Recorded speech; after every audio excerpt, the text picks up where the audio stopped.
Greetings and salutations. Another episode of Fangs Up here. Hoping all is going well with you. And as you can see, we've upgraded the technology.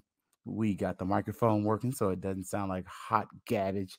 That last episode, again, we're evolving, trying to learn what is the best way to do this and how we can make it sound good. I'm actually getting used to hearing my own voice in my ears as I record, just to make sure it sounds good and for quality control. In this episode, though, we're going to talk about NIL and FAMU, really football, but sports in general. If you did not get the opportunity, I'm not really big into trying to keep you within the confines of the Fangs Up podcast. I want you to be able to hear other people and what they're saying and some of their ideas. One of the ones this morning, I was listening to Packer and Durham on ACC Network, and coincidentally, they had the guy come in that was at the NIL Summit, and he talked about what it was like, and he shared some of the same information that I am going to say as far as all the students aren't getting NIL. All the students aren't getting rich, just like on podcasting. There's only a scant few of us that are making bank. I ain't one of them. And but our FAMU athletes have stated the same.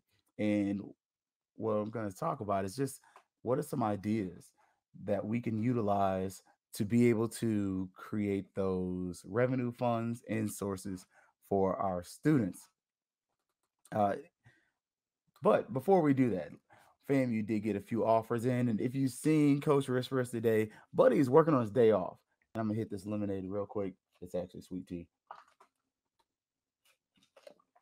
There we go. Hopefully that'll help out a little bit.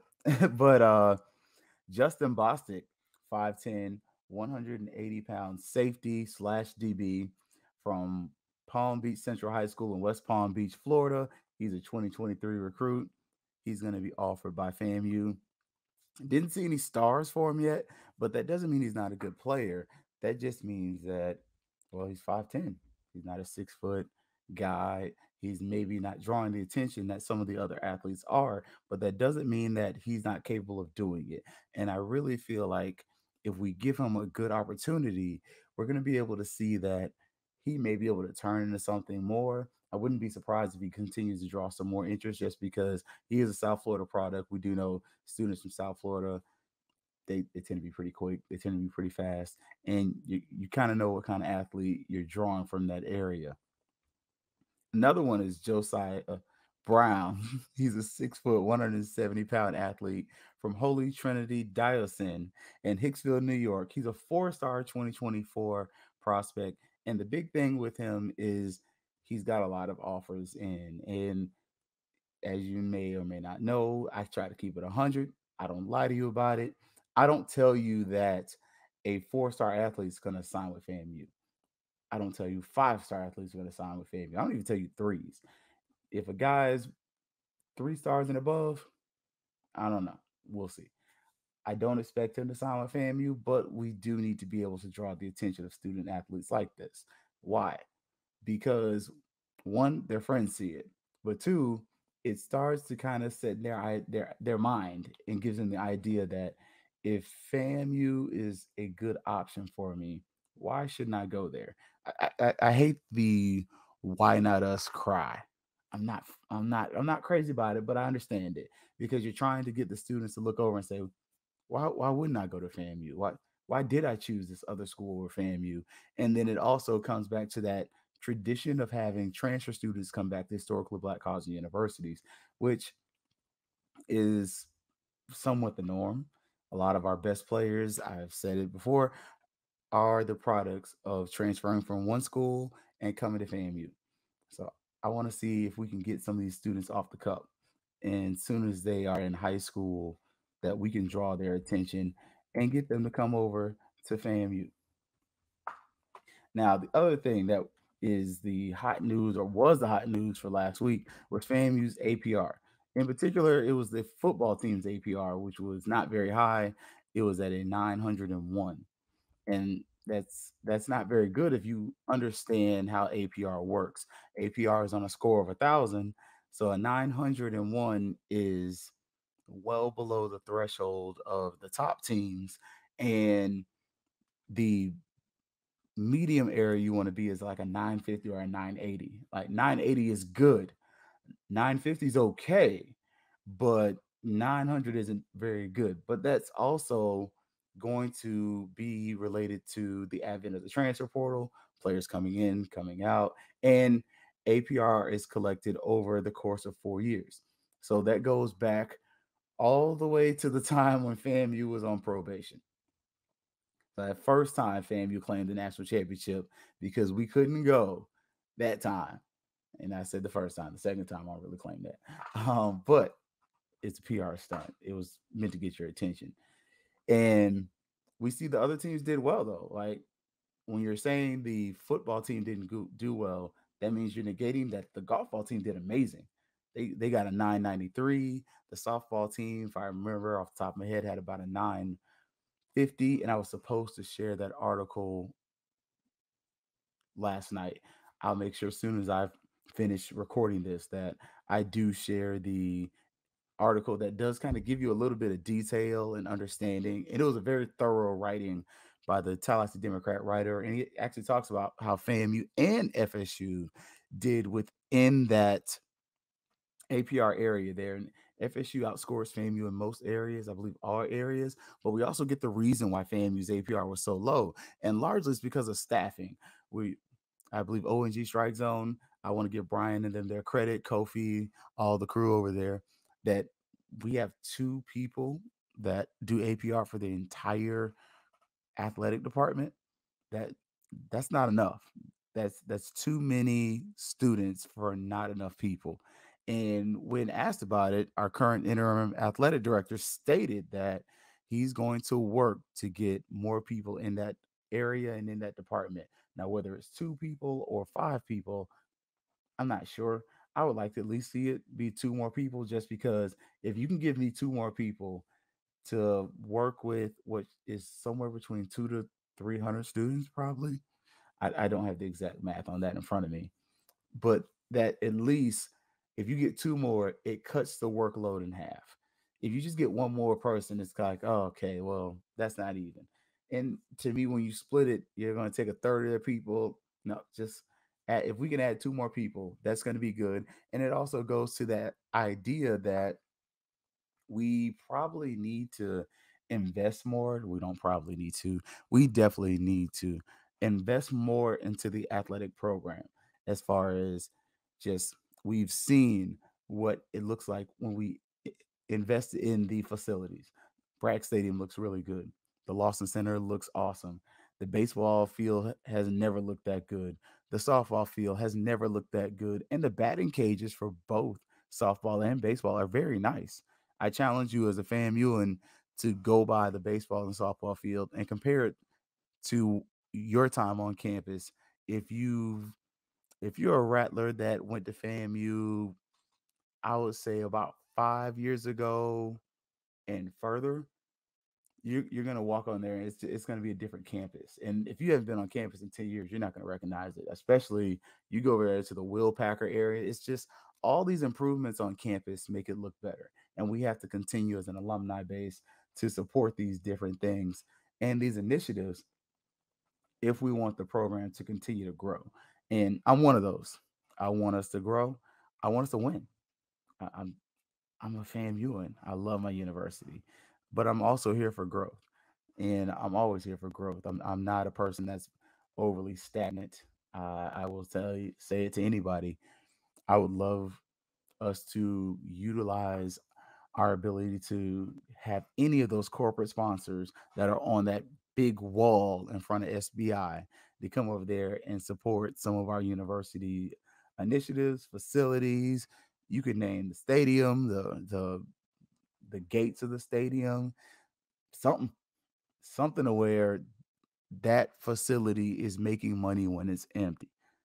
Otherwise, if a empty facility is sitting there not generating any money, it's a drain on the overall school's revenue. opposed to where even if it's sitting still, it's still drawing a monthly check. It's an asset. And I think I was looking for the word liability because you still have to upkeep the stadium. You got to paint it. You got to cut the grass at some of the stadiums. You don't have to cut the grass at the baseball stadium, the football fields, or the softball field. You don't have to cut the grass there anymore at all. Man, they just got to keep it painted, pay for some lights, paint the stripes at the football stadium. But then that money that you save from cutting grass, gas, and all the other stuff can be used to put into other areas related to the athletic program. And I think that's something that we got to consider, and we should make it our, I don't want to say job, but make it our responsibility. That's what I'm looking for, to get those things done. All right. So we talked about APR a little bit, and if you want to hear more about it, check out the Fangs Up podcast. It is on all of your streaming platforms. And I recorded it last night, but it went a little bit longer. I know the YouTube is going to be a little shorter because it's a video. Your attention ain't going to be about 10, 15 minutes for some, 20, 30 for others. But we're working on some stuff. We're cooking some things up, getting some guests on here for y'all to talk to and maybe talk about, ask questions of. But next thing is, who's the man in the tight end room? That is a question, and I don't have a lot for you. I really don't, because FAMU doesn't throw to the tight ends a lot. We got 5 touchdowns out of the tight end and a total of 183 yards out of the returning players. It's not a lot. And so, who's the guy to look for? First is going to be Kamari Young. He played 12 games, 7 catches, 140 yards, 4 touchdowns. You may want to keep an eye out on him or look out for him because half of his catches are touchdowns. I used the example yesterday. My favorite cousins, one of my favorite cousins, is a diehard Gator fan, and I had to always hear about this guy named Dallas Baker, the touchdown maker. All he does is score touchdowns. And at this point, Kamari is a touchdown guy. Like I don't have anything that rhymes with Kamari to emphasize that he is scoring touchdowns, but over half of his receptions were touchdowns. So in the red zone, I would look for that guy. I'm just saying, I may want to put a safety on him, a linebacker that can cover, maybe defensive end that can cover. But I wouldn't let that guy just run out there naked because he's going to get targeted. Because obviously, he ain't running for 50 yards after he catches the ball. He's got 140 yards on the season. But he got 4 touchdowns out of 7 catches. I'm here for it. Other guy to look for is going to be Kobe Gross. He's a 6'1", 245-pound tight end. And he's a transfer from Florida State. Okay, that's great. That's great. Why is he so important? The reason he's so important is because dude was a monster in junior college. The only reason he didn't do anything at Florida State was because he was hurt. It wasn't because the guy wasn't good. It wasn't a lack of talent. It was just that he was coming off of an injury. And honestly, Florida State didn't have that great of a season last year. So why hurt yourself to do all that? So we're gonna see that those are the two guys in the tight end room that I'm going to tell you to keep a lookout for. I don't have a list of 20 guys for you because we don't throw the ball to the tight end that much. Again, y'all, I'm going to keep it a bucket all time. All right, so let's go inside the Rattlers den real quick. And a couple things are FAMU and NIL, and we got to find a way to get serious about this, but we also have to figure out a way to do this the right way. One of the things I was able to glean from and take from the Packer and Durham interview, and I forget the guy's name. It's like white guy. Sorry, I'm sorry, I forgot your name. But if you want to go back and watch it, go back and watch today's episode of Packer and Durham from 6/20/2022 this morning. But what the guy was talking about was NIL was really nobody knows what they're doing. A lot of these schools are just trying to figure it out. Some of them are shady. He used the example of Duke actually hiring a person to be over NIL in general. And he was stating that more schools should do this. But the problem is nobody has an experience related to NIL. So how do I tell people what to do and how to do it when there's no way of knowing how it's been done and how it's going to progress? And that became just a sore note, just in general for me, because I'm like, well, I want family to grow. I want us to become a place where these students are going to come here and be able to receive NIL money, NIL opportunities, and things like that. But then at the same point, hearing that we really don't know what we're doing overall for a lot of the NILs is troubling, because if we don't do it right, we face litigation. Like, NIL is not supposed to be a pay for play type thing. And one of the examples that was given was a good one. It was that, what if you have someone that is paying money, they're paying for NIL, and in the process of paying for NIL, I'm paying for Johnny Smith over there. And I don't know if we got a Johnny Smith at FAMU. If we do, I'm not talking about you. In the world of education, every kid is little Johnny. Sorry. But if I got Johnny Smith here and his freshman year rushes for 1,500 yards, just, this dude's like the best thing since sliced bread. We'll call him sliced bread number two, like the wrestling move. Um, but then his sophomore and junior year is trash. But you, as an NIL person, have committed to giving this kid like top dollar. All of a sudden, you're going to be looking like, mm-mm, I don't. Maybe one, you don't want to support the kid, but two, you may not want to support the program, because you know how some of your cousins are. I want to see how the money is being spent. I want to see where my money's going. Well, my money's going somewhere, and this kid ain't no good. I gave to the program and X, Y, and Z in the third, and now I'm not giving back to the program anymore. It's just that was something I kind of thought about, but I didn't hear anybody else vocalize it. And to hear somebody else vocalize it means that I'm not the only person thinking about that kind of stuff. And then what happens when all of a sudden a student does get the NIL money, but then the person that he's dealing with has nefarious intentions? All of a sudden, maybe they have a gambling problem. And hey, man, little Johnny, little Susie, whoever, we're gonna switch to girls basketball. Little Susie's a hooper. She's coming to FAMU. You've given her this big NIL deal, and you bet on the game. And she works for your company technically, and you're down five, but you bet that we were gonna lose by 7. 3 seconds left. She's at the free throw line. Does she choose to miss these free throws, or does she shoot her shot and make it? And so some of the things that kind of start coming in there, how does gambling potentially affect students who may have NIL deals? How do the people that are receiving this money, or paying this money, I should say, how are they governed?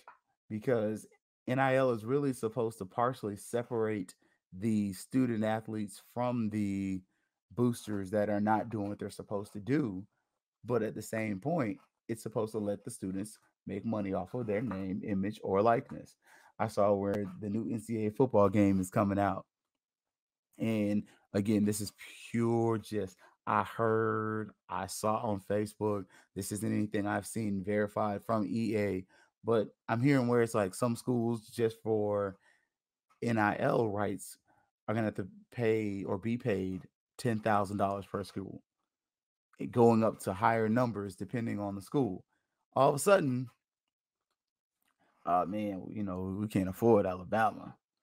I mean, they're gonna get the Bucks in, so we're gonna pay it. But man, some of the schools might get left off because, I mean, let's just be honest, outside of the HBCU atmosphere and those who are passionate about black college sports, how many black colleges are gonna make that video game if I gotta pay FAMU $10,000 bare minimum? It's just honest question. Like, NIL's a thing, but our students are not getting paid.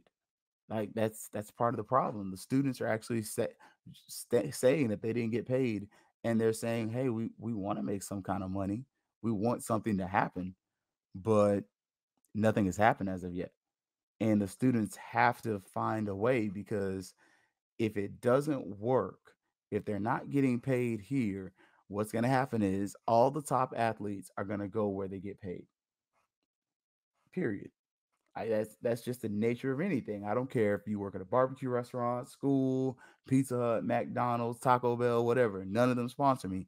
But if you're working those places and they all of a sudden tell you, oh yeah, you're supposed to get a check, but we can't pay you and we won't pay you, you're not coming back to work.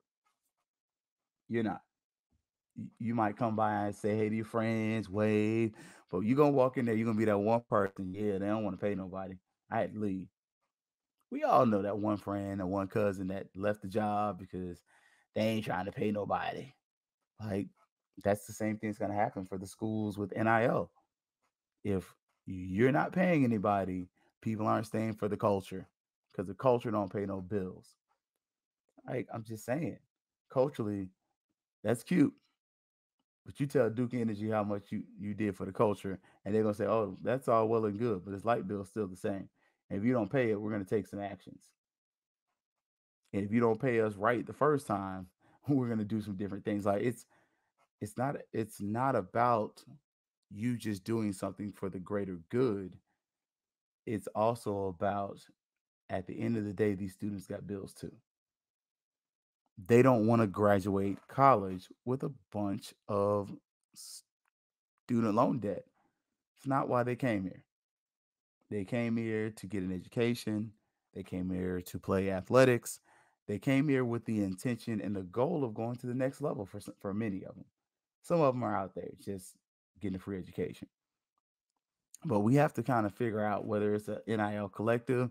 And I think if FAMU is going to be serious about it, go across the street and talk to Florida State. I miss me with the whole we should do our own thing. We don't need help from anybody thing. That's asinine.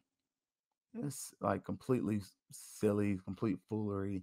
And it's a Neanderthal's way of thinking because all of a sudden you put yourself on an island saying that only me and mines are going to support me and mines. That's great. But how many times you do that in life? Nine times out of 10, your computer wasn't bought from a black owned business. It's not a black owned company that made your computer. Like, honestly, outside of your barber, hairdresser, maybe your church, mosque, synagogue, how many black businesses you really supporting? And I'm not trying to say that to like be negative, whatever person. I'm just trying to be real. So we can't expect these students just to say, well, only the family people are going to support me. That cuts them off to millions of businesses. Literally, billions of customers are cut off because they only want to deal with family people. It's an antiquated way of thinking. You have to understand that this is a global market and everybody has a place to pay, everybody has a space in it, and money can be made in any way, shape, or form. And we have to find a way to get our students this money because otherwise they're not going to stay here.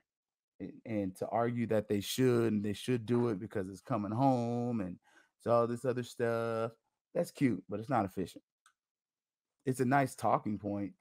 It makes you look important when you're speaking to other people that are woke, but to the people that are not woke or the people that have come to the other side of wokeness and understand that okay, there's a place for this, but there's also a reality that this is a global market and I can sell stuff to anybody, it's not going to fly.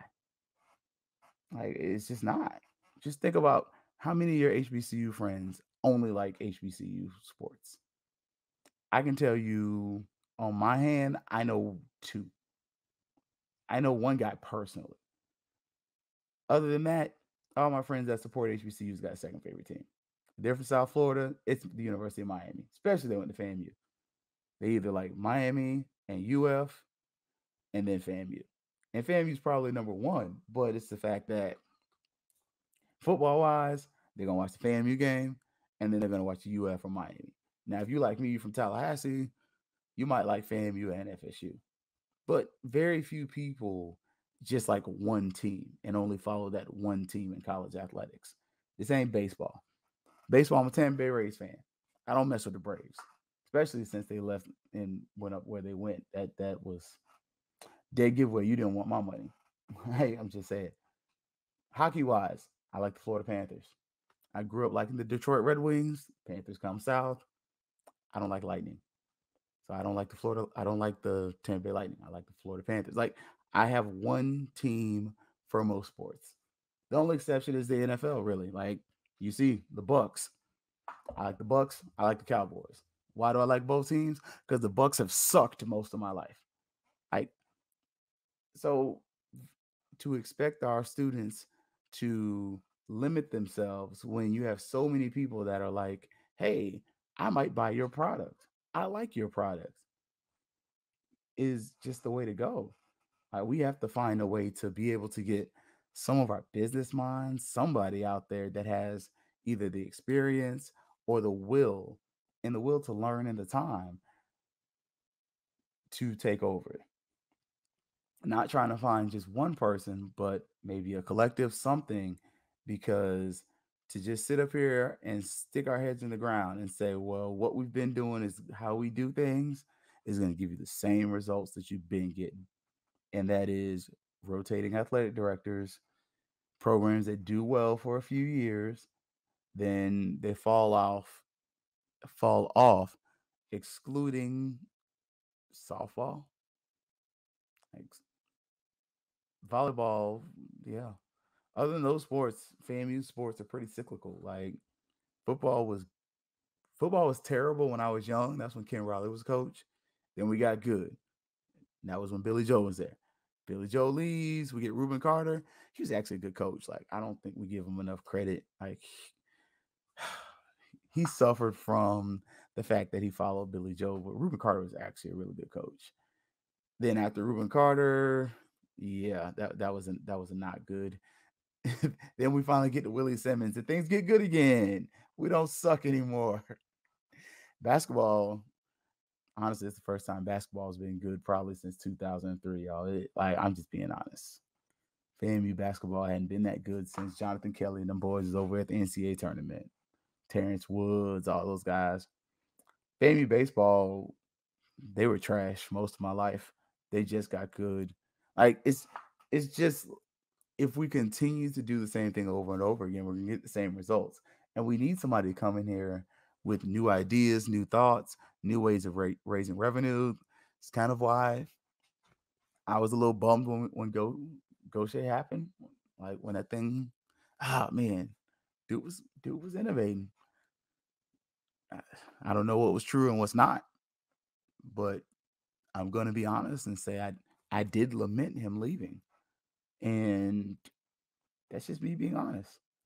I'd much rather tell you the truth and say, hey, this is what I know, opposed to reading through the blog and saying, oh, this is true, that's true, this is true, that's true. Some of it's got some validity to it, and I can say I've heard that from reliable people. Other parts, I have no clue, and I'm not gonna act like I do know, but I do know that as a person that works for a living, as a person that is a father and a husband, a person that goes to church, make sure, especially lately, whew, Lord get his 10%. Yay, man. That I'm not going to work if I'm not getting paid. You're not paying me. I'm not coming there just for goodwill. I'm not doing that. And we shouldn't expect our students to do that. Okay, yeah, you get a scholarship. You're also pretty much full time working, like training, going to the gym. All that is taxing, and sometimes these kids pay for it out their own pocket. I'm just being real with y'all. I go to the gym 3.5 hours from Tallahassee, and I see FAMU students in there sometimes. And I ain't talking about just like, hey, I remember you. I taught you. No, I'm talking about FAMU student athletes are in the same gym I am, getting it in, getting ready for football season. So they're investing in themselves, they're investing their time. And at a certain point, we have to find a way to get serious about NIL. Otherwise, if we don't, we're going to lose our best and brightest of talent, because we see the difference in facilities. FAMU baseball talent has improved. The baseball stadium also looks better. We had high school stadiums that looked better than Moore Kittles. Just being honest. Like, I'll say it again, and you can probably tell I look at my little Twitter page, got a little spat going with somebody. But I love the idea of having our names on our facilities. But I think you do them a disservice to slap their name on a facility that looks like trash. Just saying. But that being said, y'all, that is the YouTube version of the podcast. If you want to listen to the audio version, please check it out. It is on any of your podcast platforms. I definitely give a little bit longer to the audio because that's just how I feel, honestly. I'm stealing from Jalen and Jacoby when I watch their podcast and listen. They're always pointing out that the audio podcast is going to be a little bit longer. And I follow that same idea because the audio podcast is probably a lot easier to produce. I don't have to have the whole set and everything like that. But we're gonna have another show this week, y'all. Thursday. I got to get a constant time going. Probably gonna be Thursday nights, going into the football season, and definitely keeping it going on Sunday nights. Probably Sunday morning, honestly. Like Sunday morning, I like to get y'all before church. Like that way I can get it in, that I can have my time with the Lord, and then you can get yours in and you can do the same. Maybe ride your bike, do whatever. But as always, y'all, I definitely appreciate y'all. Looking forward. We got some big news coming up. Got some friends that are going to be joining us and some potential rivals as well. And just continue to grow the show. Thank you for listening. Thank you for your time. And as always, it is going to be fangs up.